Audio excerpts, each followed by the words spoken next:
संकट मोचन भी कह सकते हैं हिंदी में। हाँ, हिंदू धर्म में संकट मोचन का और कोई तस्वुर होगा, लेकिन इस्लामी और दीनी लिहाज से संकट मोचन ईमान है, कुरान है, दीन है, तौहीद है। और जब भी मुसलमान मुसीबत परेशानी में पड़े हैं, उस संकट से कुरान ने निकाला है, ईमान ने निकाला है। लेकिन हमने कुरान को ही संकट समझ लिया, तौहीद को संकट समझ लिया, दीन को संकट समझ लिया। खास तौर से सियासत के मैदान में कुरान को, दीन को, तौहीद को हमने संकट समझ लिया, परेशानी का जरिया समझ लिया, तो अल्लाह ताला ने पूरी सियासी मैदान को मुसलमानों के लिए संकट बना दिया।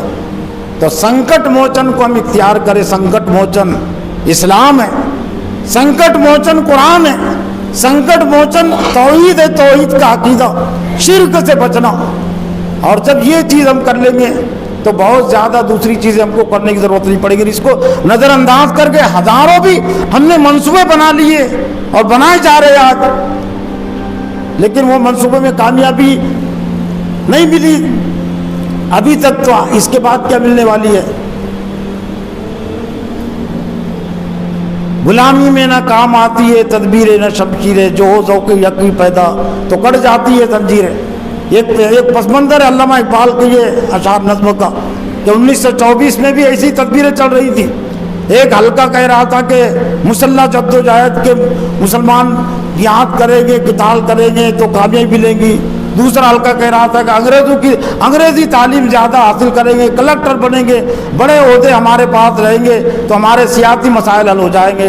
तालीम हमारे पास होगी, एक लेक्चरर होंगे, प्रोफेसर होंगे हमारे पास तो हमारे मसाइल हल हो जाएंगे। वो पस मंज़र को सामने रखकर अल्लामा इकबाल ने नज़्म कही थी। मौका नहीं, लेकिन उसका पहला शेर है, गुलामी में ना काम आती है तदबीरें न शमशीरें। बातिल की जब तक के गुलामी है तो इसमें कोई तदबीर, कोई शमशीर काम नहीं आती, कोई तदबीर काम नहीं आती। गुलामी में ना काम आती है तदबीरें न शमशीरें, जो हो ज़ौक़ यक़ी पैदा तो कट जाती है जंजीरें।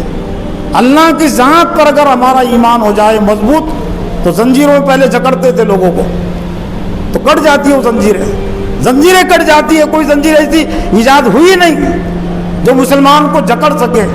जेल में भी वो जकड़ा हो नहीं रहते, जेल में भी उसका काम बंद नहीं होता। हज़रत यूसुफ अलैहिस्सलाम को जेल में डाल दिया तो काम बंद होगा। जेल उनके लिए हुकूमत तक पहुँचने का जरिया बनी ना, वो थी ईमानी फरासत, वो थी ईमानी सिफत। दीन और ईमान की बुनियाद पर अगर यहाँ पर भी कुछ अहले ईमान को जेल में डाला जाएगा तो हज़रत यूसुफ अलैहिस्सलाम की सीरत को हम सामने रख कर कह सकते हैं कि ये जेलें हमारे लिए आइंदा हिंदुस्तान की हुकूमत हासिल करने का जरिया बनेगी। लेकिन डराया जा रहा उसी से।